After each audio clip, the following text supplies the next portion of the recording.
महाराष्ट्रामध्ये राष्ट्रवादी काँग्रेस पक्षाचा झंझावात, राष्ट्रवादी काँग्रेस पार्टी महाराष्ट्राचा रत्नजडित मुकडा आहे आणि आपल्या सर्वांच्या काळजाचा अजितदादा एक तुकडा आहे।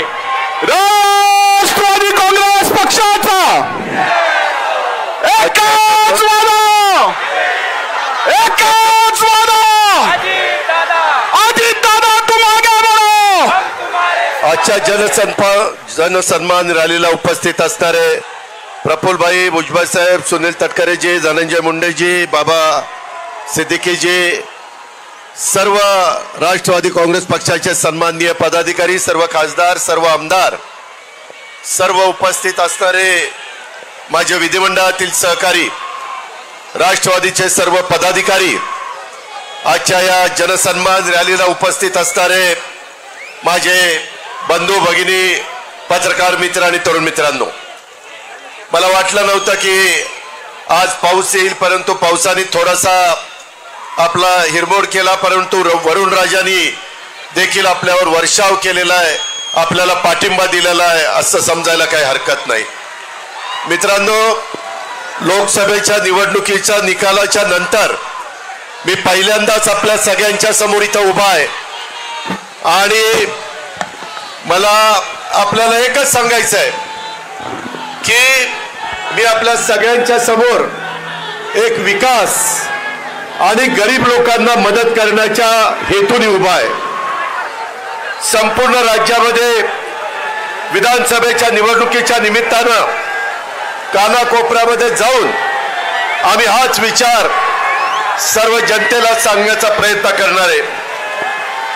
तुम्ही पहा, मी जो मधल्या काळामध्ये निर्णय घेतला, तो निर्णय घेतलेला असताना काहींनी थोडंसं वेगवेगळ्या प्रकारचं मत व्यक्त केलं, परंतु राष्ट्रवादी काँग्रेस पक्षाच्या असंख्य आमदारांनी विकासाच्या करता तो मुद्दा, विकासाच्या करता तो निर्णय हा घेतलेला होता आणि ते चित्र तुम्हाला सगळ्यांना पाहायला मिळालं।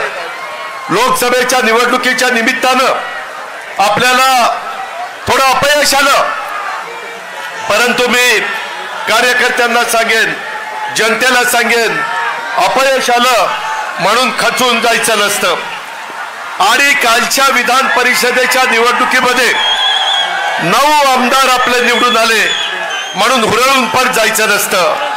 यश पण पचायला शिकलं पाहिजे आणि अपयश आलं तरी खचून न जाता मोठ्या नव्या उमेदीनं लोकांच्या समोर जाण्याच्या करता आपण तयारी ठेवली पाहिजे आणि तीच तयारी मी आणि माझ्या सगळ्या सहकारी मित्रांनी ठेवलेली आहे। तुम्ही पाहा, कालच्या निवडणुकीमध्ये शिवाजीराव गर्जे असंख्य वर्ष तुमच्या माझ्या राष्ट्रवादी काँग्रेस पक्षामध्ये एक कार्यकर्ता म्हणून काम करणारे, सगळ्यांना आलेल्या गेलेल्यांचं जे काही अडीअडचणी आहेत ते समजून घेणारे, ते आम्हा लोकांच्या कानावर घालणारे, अशा पद्धतीनं जे शिवाजीराव गर्जे होते, अनेक वर्ष आमच्या सगळ्यांच्या मनात होतं की त्यांना संधी मिळाली पाहिजे, परंतु काही ना काही अडचणी येत होत्या। काल मात्र राष्ट्रवादी काँग्रेस पक्षाने शिवाजीराव गर्जेंना आमदार करण्याचं काम केलं, सगळ्यांनी आशीर्वाद देण्याचं काम केलं। दुसरा एक तरुण सहकारी आपला परभणीचा राजेश विटेकर, की ज्याला आपण लोकसभेची उमेदवारी देणार होतो, परंतु काही कारणाने आपण तिथं जरा थांबलो।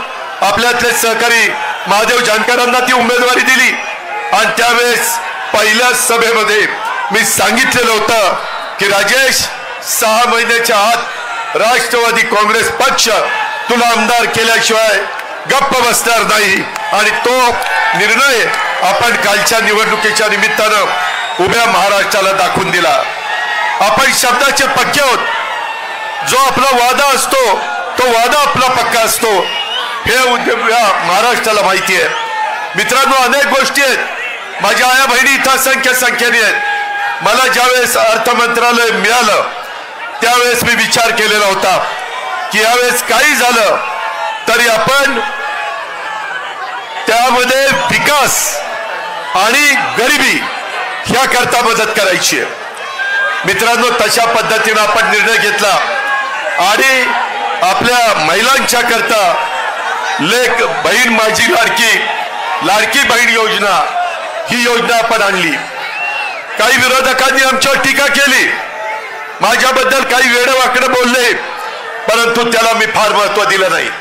कारण मला जाणीव होती, मला खात्री होती, महायुतीच्या वतीनं एकनाथराव शिंदे असतील, देवेंद्र फडणवीस असेल, मी असेल किंवा माझे सगळे सहकारी असतील, आपण ती योजना चांगल्या प्रकारे राबवू शकतो हा एक विश्वास मला होता.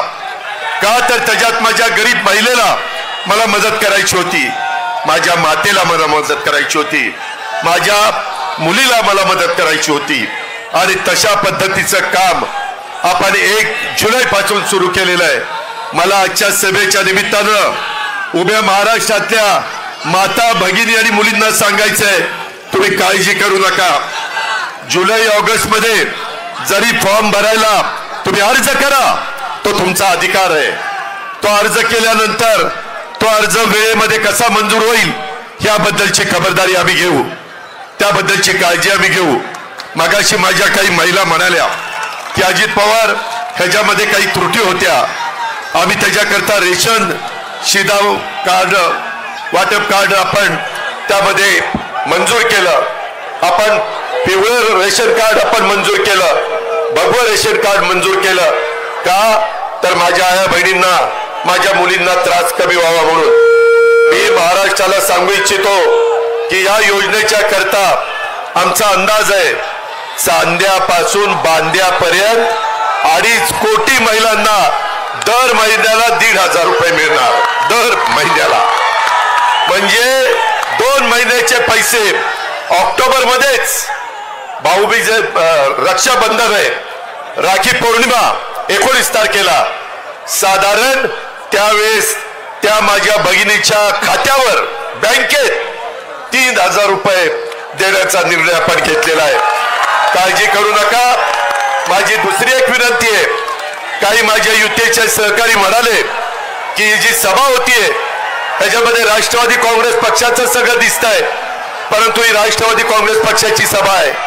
पुढे आमच्या विभागामध्ये युतीच्या सभा होणार आहेत, ज्याला एकनाथराव शिंदे शिवसेना असेल, ज्याच्यात देवेंद्र फडणवीस भाजपा असेल, ज्याच्यात अजित पवार आणि त्यांचे राष्ट्रवादी काँग्रेसचे सगळे सहकारी असतील, अशी महायुतीची आणि त्यांच्या मित्रपक्षांच्या सभा प्रत्येक विभागामध्ये होणार आहे, प्रत्येक जिल्ह्यामध्ये होणार आहे.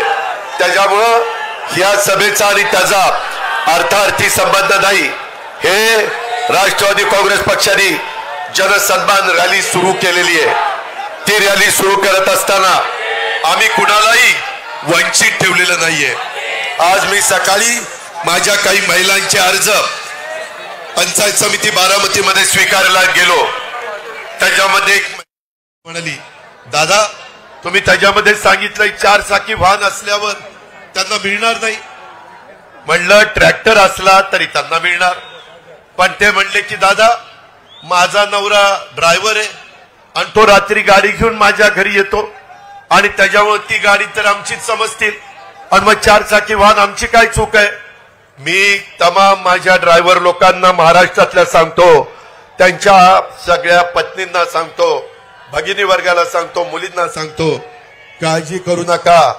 ज्यांच्या स्वतःच्या नावावर गाडी आहे अशांना त्याच्यामध्ये धरलं जाणार नाही. जे ड्रायव्हिंग करतात त्यांना त्याच्यामध्ये धरलं जाणार आहे. 2.5 लाखापर्यंत उत्पन्न असणाऱ्या सगळ्या माझ्या आया बहिणींना आणि मुलींना त्यामध्ये धरलं जाणार आहे. आपण अजिबात काळजी करू नका. एवढ्यावरच आपण थांबलेलो नाही. आपण 3 गॅस सिलेंडर वर्षाला, त्याचेही पैसे माझ्या बहिणीच्या अकाउंटला, माझ्या मुलीच्या अकाउंटला, माझ्या मातेच्या अकाउंटला जाणार आहे. उत्पन्न मर्यादित असलं पाहिजे 2.5 लाखाच्या आत. मित्रांनो, मी महाराष्ट्राचा विचार केला, तसाच मी बारामतीचा विचार केला. बारामतीमध्ये साधारण वर्षाला माझ्या आया बहिणींना आणि मुलींना 180 कोटी रुपये वर्षाला मिळणार आहेत. किती? 180 कोटी. आणि कमी जास्त तालुके आहेत, काही तालुके लहान आहेत, तिथं 150 कोटी मिळतील वर्षाला. काही ठिकाणी माझी लाडकी बहीण योजनेमध्ये कमी पैसे 125 कोटी मिळतील, लोकसंख्येचा विचार करता, परंतु ह्या सगळ्या राज्याला मिळून 46,000 कोटी रुपये वर्षाला मिळणार. किती? 46,000 कोटी. काही काही राज्यांची बजेट एवढी नाहीये. आपण तेवढं माझी महिला सक्षम व्हावी, माझी महिला आत्मनिर्भर व्हावी, तिला एक विश्वास वाटावा की मला माझ्या घरच्या पुरुष मंडळींवर अवलंबून राहावं लागत नाही. मला काही का होईना वर्षाला 18,000 रुपये देण्याचं काम या महायुतीच्या सरकारने केलेलं आहे. मी सगळ्यांना हेही सांगतो, हे सातत्य आपल्याला टिकवायचं आहे, पण त्याकरता महाराष्ट्रातल्या जनतेला एक विचार करावा लागणार आहे की पुढे येणाऱ्या विधानसभेमध्ये देखील महायुतीला आपल्याला निवडून द्यायचं आहे, तर आपली योजना पुढे कायमची चालणार आहे, तर आपल्याला कायमचे पैसे मिळणार आहेत. हौसे नवसे गवसे येतील, काही सांगण्याचा प्रयत्न करतील, त्यांच्यावर विश्वास ठेवू नका. हा अजितदादा शब्दाचा पक्का आहे, त्यामध्ये कुठं बदलणार नाही, ही पण गोष्ट आपण लक्षात ठेवा. आणि मी फक्त आमच्या महिलांना नाही दिलं, मी गरिबांना द्यायचा प्रयत्न केलाय, विकासाला पैसा देण्याचा प्रयत्न केलाय. मुख्यमंत्री उपमुख्यमंत्री माझ्या जोडीला होते, आम्ही कुणालाही तसं वंचित ठेवलेलं नाही. माझा शेतकरी सतत मला म्हणायचा, दादा आम्हाला 3चं लाईटचं बिल भरता येत नाही, 5चं लाईटचं बिल भरता येत नाही, फार अडचण होती, ओढाताण होती, 7.5चं बिल भरता येत नाही. आमच्या मनात होतं, सगळे मंत्री आमदार मला सांगायचे की एकदा निर्णय घ्या, शेवटी वेळ यावी लागते, आणि ती वेळ त्या अर्थसंकल्पामध्ये आली. आपण 44 लाख शेतकऱ्यांना 14,000 कोटी रुपये माफ करून टाकले. 14,000 कोटी रुपये वीज माफी. आता तुम्हाला आमच्या महावितरणचा अधिकारी वीज बिल भरा म्हणून सांगायला येणार नाही, तुम्हाला ते माफ केलेलं आहे. आता काळ्या आईची सेवा चांगली करा, चांगल्या प्रकारे पिकं काढा, धान्य काढा, फळं भाजीपाला जे काही तुम्हाला पिकवायचं ते पिकवा.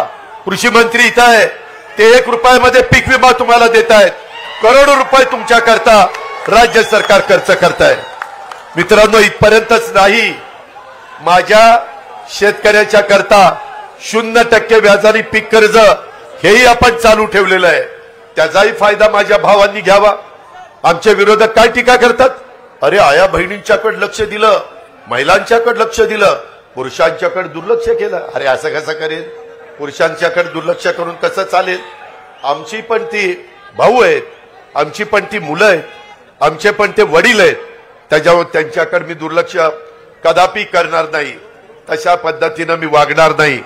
मित्रांनो, उलट आता माझ्या शेतकरी वर्गाच्या करता धनंजयनी माझ्या लक्षात आणून दिलं, कॅबिनेटला सांगितलं की आपल्याला सोयाबीन आणि कापूस उत्पादक शेतकऱ्याला पैसे द्यायचे राहिले. धानाला प्रफुल्लभाई पटेल यांच्या भंडारा गोंदिया चंद्रपूर गडचिरोली तिकडे धान पिकतं, कोकणात यांचं धान्य पिकतं, त्यामध्ये आम्ही धानाला 20,000 रुपये दिले. त्याच्या पद्धतीनं एकरी 5,000 रुपये आपल्या कापूस आणि सोयाबीन उत्पादकांना आपण दिलेले 2 हेक्टर पर्यंत. मित्रांनो, शेवटी द्यायचं खूप मनापासून असतं, परंतु आपल्या तिजोरीमध्ये पण तेवढा पैसा लागतो. विकास पण साधला पाहिजे, विकासाला कुठं अडथळा येता कामा नये. कालच देशाचे पंतप्रधान आले, अरे तो दम विधानसभेपर्यंत टिकवा ना, जरा थांबा. त्यामध्ये मला तुम्हाला सांगायचं आहे, काल पंतप्रधान, मुख्यमंत्री, दोन्ही उपमुख्यमंत्री, काही मंत्रीगण 29,500 कोटीची कामं मुंबई सारख्या ठिकाणी आपण सुरू केली. भूमिपूजन आणि उद्घाटन, करोडो रुपयाची कामं चाललेली आहेत. मित्रांनो, आज पावसामुळे थोडीशी त्याच्यामध्ये अडथळा आला आणि त्यामुळे काही लोकांची भाषणं राहिली. मी परत सुपा परगणा, शिरसुपा परगणा आणि माझा लोणी बापकर आणि तो सगळा तिकडचा भाग, ह्या भागाच्या करता देखील आपण चांगल्या प्रकारची योजना, ही जनाई सिरसाईला तर चांगल्या प्रकारचं पुनरुज्जीवन करण्याचा निर्णय आपण घेतलेलाच आहे, परंतु मधला जो टापू आहे त्याला पाण्याची गरज होती, तिथं देखील पाण्याची व्यवस्था केली, परंतु सगळ्यांना सांगून तो वेळ घेत नाही. तुम्ही माझ्या शब्दावर विश्वास ठेवा, मी त्या बाबतीमध्ये येईन आणि तिथं तुम्हाला त्याचं काय काय योजना, बजेटमध्ये किती तरतूद केली, काय केलं ते सगळं तुम्हाला सांगेन. तुम्ही काळजी करू नका. मित्रांनो, तुम्हाला एक सांगायचं आहे, विकास आणि गरिबीचा विचार करत असताना मी माझ्या भावंडांचा दुधाचा विचार केला. माझ्याही तालुक्यामध्ये दूध आहे, माझ्या पुणे जिल्ह्यात आहे, सोलापूरला आहे, नगरला आहे, माझ्या कोल्हापूरला आहे, सांगलीला आहे, सातारला आहे, माझ्या मराठवाड्यामध्ये बीडला आहे. सगळ्या भागामध्ये दूध उत्पादक शेतकरी आहे. त्यांच्याकरता 5 रुपये लिटरला पुन्हा दुधाचे भाव जोपर्यंत कमी आहेत तोपर्यंत कायम 5 रुपये अनुदान देण्याचा निर्णय आम्ही घेतलेला आहे. तेवढ्यावर थांबलो नाही. दुधाची पावडर मोठी आहे, शिल्लक आहे, ती परदेशामध्ये पाठवायला 30 रुपये किलो आपण अनुदान दिलेलं आहे. महायुतीने तो निर्णय घेतला, म्हणजे भावंडांच्या करता देखील आपण निर्णय घेतोय. मी सुरुवातीलाच तुम्हाला सांगितलं, गरीब, ह्या गरीबाकरता आपल्याला मदत करायची. ह्या गरीबाला आपल्याला इतरांच्या बरोबर आणायचंय, त्यांची परिस्थिती चांगली करायची, त्यांचं पर कॅपिटा उत्पन्न वाढवायचं आहे. उद्या एवढे 1000 कोटी रुपये मार्केटला आल्यानंतर छोटी मोठी दुकानं चालणार आहेत, किराणा मालाची दुकानं चालणार आहेत, माझ्या आया बहिणीला, माझ्या मुलीला जे काही खरेदी करायचं ते दुकान चालणार आहे.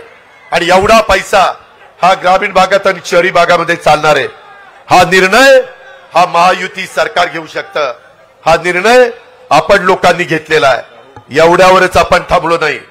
शाहू फुले आंबेडकरांची विचारधारा मी सातत्याने तुम्हाला सांगतोय. 18 पगड जातीला बरोबर घेऊन युगपुरुष छत्रपती शिवाजी महाराजांनी हिंदवी स्वराज्याची स्थापना केली, हे आम्ही आयुष्यात विसरू शकत नाही. आणि त्याच 18 पगड जाती 12 बलुतेदारांना घेऊन आपण त्यामध्ये पुढे चाललेलो आहे.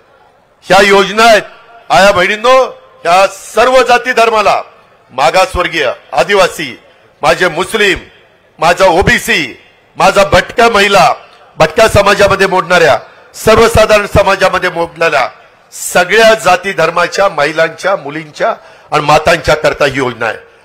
अट एवढीच आहे, 2.5 लाखाच्या आतमध्ये उत्पन्न पाहिजे. मला एक तुम्हाला सगळ्यांना सांगायचं आहे, ह्या सभेच्या निमित्तानं राज्यातल्या जनतेला सांगायचं आहे, बाबांनो, पाठीमागच्या काळात लोकसभेला काही वेगळ्या पद्धतीचं वातावरण तयार करण्याचा प्रयत्न झाला. आम्ही विकासाचं बोलत होतो, परंतु विकासावर आमच्यावर कुणीच बोललं नाही, कुणी टीका केली नाही. आम्ही गरिबीच्या बद्दल बोलत होतो, आमचे वेगवेगळे लाभार्थींना लाभ देण्याच्या बद्दल बोलत होतो.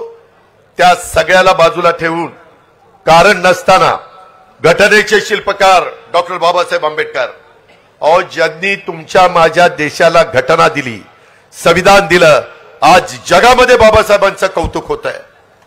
जगातला अतिशय मोठा पुतळा, जगाला हेवा वाटावा असा पुतळा आपण इंदोबिलच्या जागेवर 14 एकर जागेमध्ये करतोय. एवढाच चांगला पुतळ्याचं काम, स्मारकाचं काम पुढच्या पिढ्यानपिढ्या घटनेचे शिल्पकार डॉक्टर बाबासाहेब आंबेडकरची विचार, त्यांची विचारधारा प्रत्येकाच्या पर्यंत पोचली पाहिजे. त्यांचं संविधान, त्यांची घटना, त्याचा आदर आपण सगळ्यांनी केला पाहिजे, ही आमची भूमिका 30 पंतप्रधानांनी मांडली. आम्ही संविधान दिन साजरा सुरू केला आणि आमच्या मागासवर्गीय समाजामध्ये आणि आदिवासी समाजामध्ये, अरे, हे 400 पार झाल्यावर घटना बदलतील, संविधान बदलतील, आपलं आरक्षण काढतील. किती खोटं बोलले, किती रेटून पण खोटं बोल, अशा प्रकारची गोष्ट या लोकांनी केली. माझ्या मुस्लिम बांधवांना पण काही चुकीचं सांगण्याचा प्रयत्न केला. मित्रांनो, आम्ही महायुतीच्या सरकारमध्ये काम करतोय. मी आपल्याला सगळ्यांना विश्वास देऊ इच्छितो की तुमच्या माझ्या महाराष्ट्रामध्ये, शाहू फुले आंबेडकरांच्या शिवाजी छत्रपतींच्या महाराष्ट्रात काम करत असताना कुठल्याही जाती धर्माच्या महिलेवर, पुरुषावर, मुलावर, मुलीवर, मातेवर, वयस्कर माणसावर अन्याय होणार नाही ह्याबद्दलची खबरदारी आम्ही घेऊ. तशा प्रकारचा शब्द आजच्या सभेच्या निमित्तानं महाराष्ट्रातल्या जनतेला मला द्यायचा आहे. तुम्ही अजिबात काळजी करू नका. आम्ही खोटं बोलणार नाही. आम्हाला तशा पद्धतीनं वागायचं नाही. सत्ता येते सत्ता जाते. सत्तेला आपापलेले आम्ही नाहीये. त्याच्यामध्ये मी नेहमी सांगतो, ताम्रपट घेऊन कुणी जन्माला आलेलं नाहीये. परंतु मिळालेल्या सत्तेचा वापर, पदाचा वापर हा गरिबाकरता झाला पाहिजे. हा माझ्या शेतकऱ्याकरता झाला पाहिजे. हा माझ्या महिलेकरता झाला पाहिजे. मला माझ्या शेतकऱ्यांना सांगायचंय, कालच मी अमितभाईंना भेटलो. त्याच्यामध्ये प्रफुल्लभाई होते, तटकरे साहेब होते. त्यांना सांगितलं की MSP आपली साखरेची बरेच वर्ष वाढली नाही. FRP वाढली, ती वाढलीच पाहिजे, पण तो MSP नाही वाढली. मागाशी केशवराव इथं बसलेले मी बघितले आहेत. तिथं ह्या सगळ्यांनी मला, केशवरावनी, प्रशांतनी, त्याच्यामध्ये पुरुषोत्तम दादांनी, अनेक कारखान्याच्या चेअरमननी सांगितलं की दादा ह्याच्यातनं मार्ग काढा. अमितभाईंना म्हणलं, अमितभाई MSP वाढवायला पाहिजे. ते म्हणले काळजी करू नका, तुम्ही माझ्याकडे निवेदन द्या. लेखी निवेदन त्यांनी मागितलेलं आहे. मी उद्याच ते निवेदन पाठवणार आहे.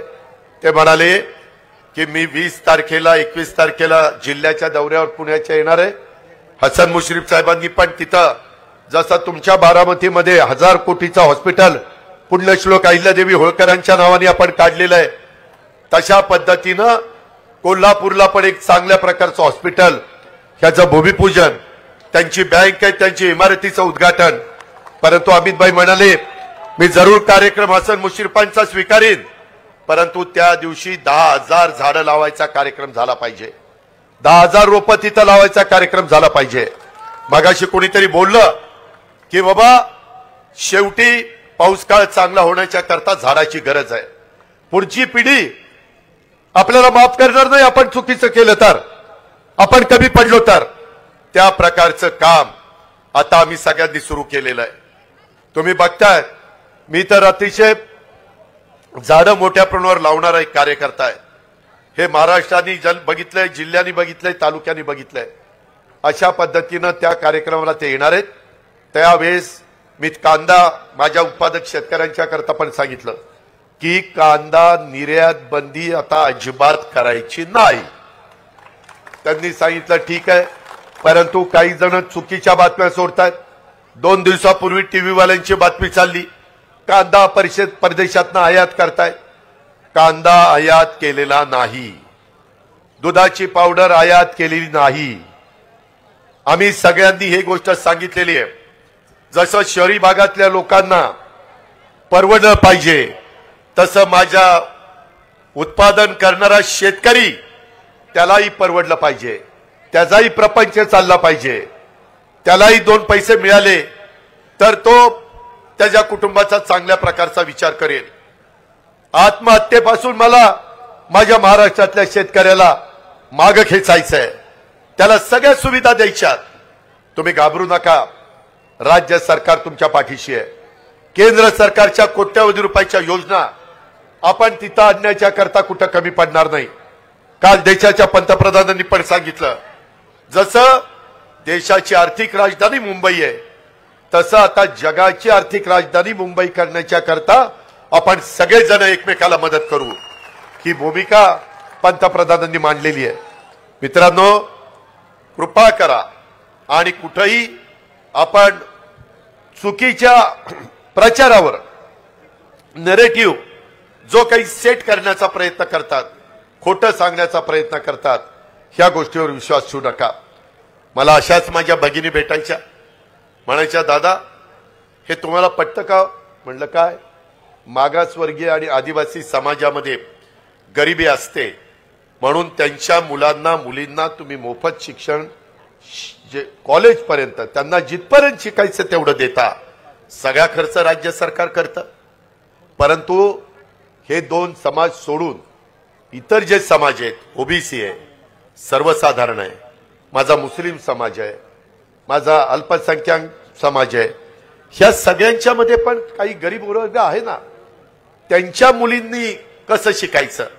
त्यांच्या आई वडिलांचं तर तेवढं उत्पन्न नाहीये आणि मग ते कसं ते त्यांचा खर्च करणार.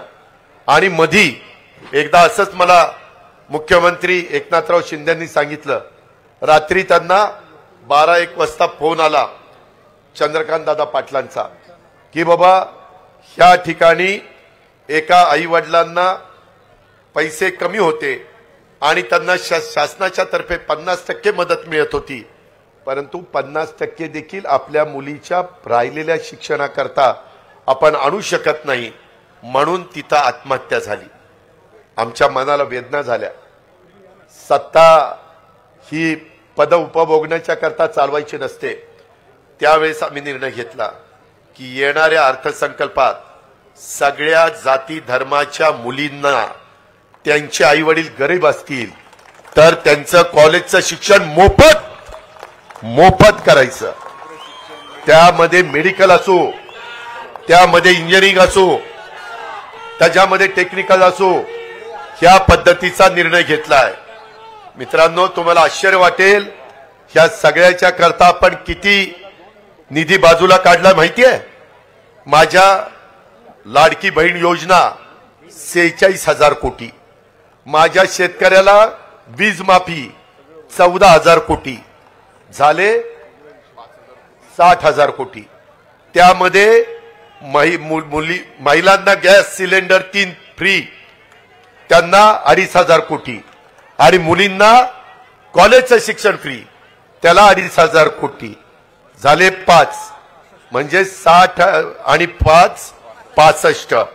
मुलं म्हणायचे आमच्या मुलांकडे मुलींच्याकडे लक्ष आहे का नाही. अरे आहे, तुमच्याकडे लक्ष नाही द्यायचं तर कुणाकडे लक्ष द्यायचं. 10,000 कोटी रुपयाचा कार्यक्रम माझ्या तरुण युवा युवतींच्या करता, त्यांना 10 लाख मुलांना मुलींना दरवर्षी आम्ही स्टायपेंड देणार आहे. आणि त्याकरता त्यांना 1 वर्षाचं शिक्षण, ते शिक्षण घेतायत म्हणून त्यांना 6,000, 8,000, 10,000चं स्टायपेंड. त्याकरता 10,000 कोटी. म्हणजे आम्ही आमच्या मुलांना मुलींना तरुण तरुणींना वाऱ्यावर सोडलं का? नाही सोडलं. असे 75,000 कोटी रुपये आपण राज्य सरकारच्या बजेटमधनं माझ्या महिलांना, माझ्या शेतकऱ्यांना, माझ्या मुलांना, माझ्या मुलींना, सगळ्यांना, सर्व घटकाला, आणि याच्यामध्ये सगळ्या जाती धर्माचे आहेत. कुणी जर असं म्हटलं अरे आमचं काय, अरे तुमचं पण आहे ना, तुम्ही कशाला न करताय, सगळ्यांच्या करताय का? तर विकास हा राष्ट्रवादी काँग्रेस पक्षाने डोळ्यासमोर ठेवलाय. का? तर गरिबी कमी करायचा कार्यक्रम हा राष्ट्रवादी काँग्रेस पक्षाने ठेवलाय, म्हणून या सगळ्या योजना आणलेल्या आहेत. मित्रांनो, आम्हाला ह्याची सुरुवात सगळे नेतेगण म्हणाले की रविवारचा दिवस असला तरी आज आपण ती सुरुवात करू. मला वाटलं नाही की याचा आनंद जसा तुम्हाला होईल तसा वरुण राजाला पण होईल आणि तोही बरसेल असं मला वाटलं नाही, परंतु ते शुभ लक्षण आहे. वरुण राजांनी पण आपल्याला साथ दिलेली आहे. आता कार्यकर्त्यांनो, घोषणा देण्याच्या पेक्षा आपल्या आया बहिणींचा 2.5 लाखाच्या पेक्षा कमी उत्पन्न असणाऱ्यांचा अर्ज केलाय का? अधिकाऱ्यांच्या पर्यंत पोहोचलाय का? काही अजून अडचण असेल तर कुठल्याही राष्ट्रवादीच्या किंवा महायुतीच्या आमदारांना सांगा, कुठल्याही मंत्र्यांना आम्हाला सांगा, कुठल्याही आम्हा मुख्यमंत्री उपमुख्यमंत्र्यांना सांगा, आम्ही त्याच्यामध्ये लक्ष घालू. आम्ही त्यामध्ये खरोखरीच तो लाभ देण्याच्या करता ह्या योजना केलेल्या आहेत. त्याबद्दल आपण अजिबात गैरसमज करू नका. आरक्षणाच्या बाबतीमध्ये देखील आपण योग्य पद्धतीचा निर्णय घेतोय, त्याबद्दल पण कुठलीही शंका कुशंका मनामध्ये बाळगू नका. कुणावर अन्याय होणार नाही, परंतु ज्यांना मिळालं पाहिजे त्यांनाही तो लाभ देण्याच्या करता हे राज्य सरकार कटिबद्ध आहे, सकारात्मक आहे.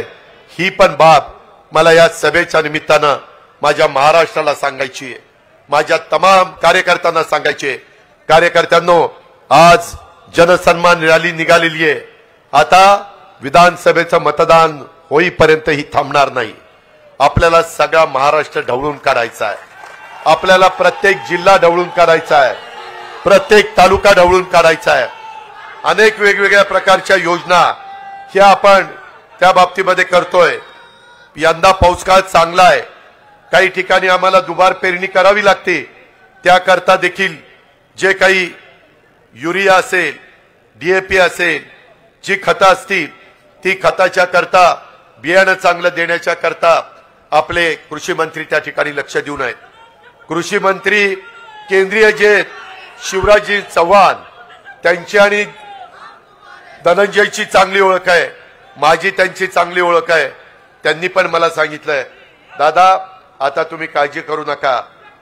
त्यांनी त्यांच्या स्वतःच्या मध्य प्रदेशमध्ये, स्वतः प्रफुल्लभाईंना माहिती आहे, त्यांच्या जवळच मध्य प्रदेश आहे गोंदियाच्या, त्यांना विचारा.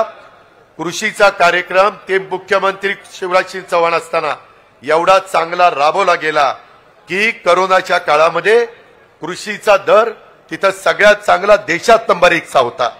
म्हणून देशाचे पंतप्रधान नरेंद्र मोदींनी त्यांच्याकडे कृषी विभागाची जबाबदारी दिलेली आहे. ते म्हणाले आता शेतकऱ्यांनी काळजी करण्याचं कारण नाही, मला त्याच्यातले बारकावे माहिती आहेत, मला त्याच्यातल्या अडीअडचणी माहिती आहेत. मित्रांनो, भावनिक होऊ नका. इमोशनल होऊन प्रश्न सुटत नाही. प्रश्न सोडवण्याच्या करता रात्रंदिवस कष्ट करावे लागतात, काम करावं लागतं, विकासाचं ध्येय डोळ्यासमोर ठेवून पुढे जायचं असतं. बारामतीच्या परिसरामध्ये, पुणे जिल्ह्यामध्ये कसा विकास केलाय हे सांगायला काही कुणाला ज्योतिषाची गरज आहे असं मला वाटत नाही. मात्र तुम्ही एक गोष्ट लक्षात घ्या, ह्या सगळ्यांनी राष्ट्रवादी काँग्रेस पक्षाच्या राष्ट्रीय अध्यक्षपदाची जबाबदारी ही माझ्यावर त्या ठिकाणी सोपवलेली आहे. मला बारामती बघत बघत आपले 13 तालुके, आपलं पुणे आणि पिंपरी चिंचवड शहर, आपला महाराष्ट्र हा फिरायचा आहे.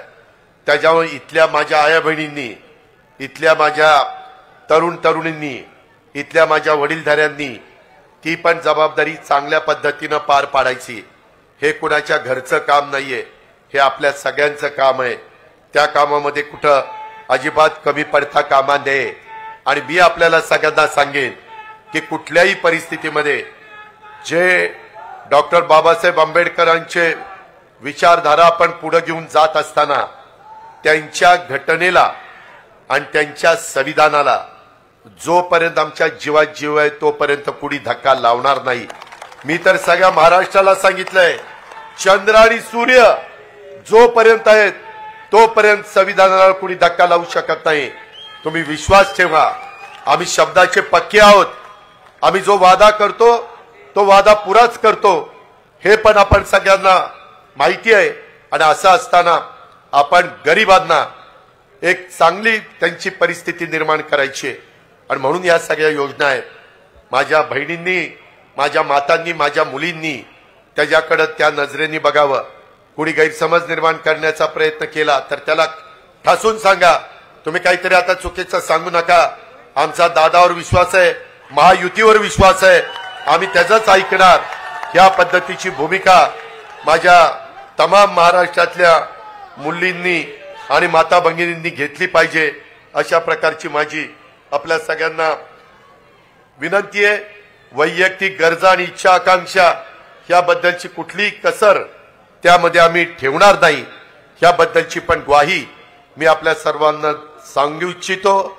आज थोडंसं आमच्याकडनं काही चुका झाल्या.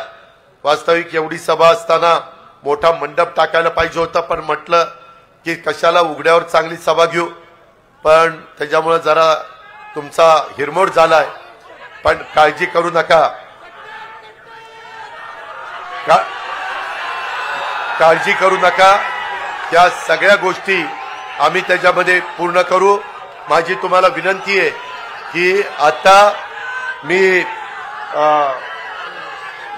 शिवाजीराव गर्जे आणि राजेश विटेकर हे विधान परिषदेचे निवडून आले, त्यांचाही सत्कार करतो. आणि स्वतः माजी उपमुख्यमंत्री भुजबळ साहेब आपल्याला मार्गदर्शन करतायत, ते मार्गदर्शन आपण ऐकावं अशी विनंती करतो.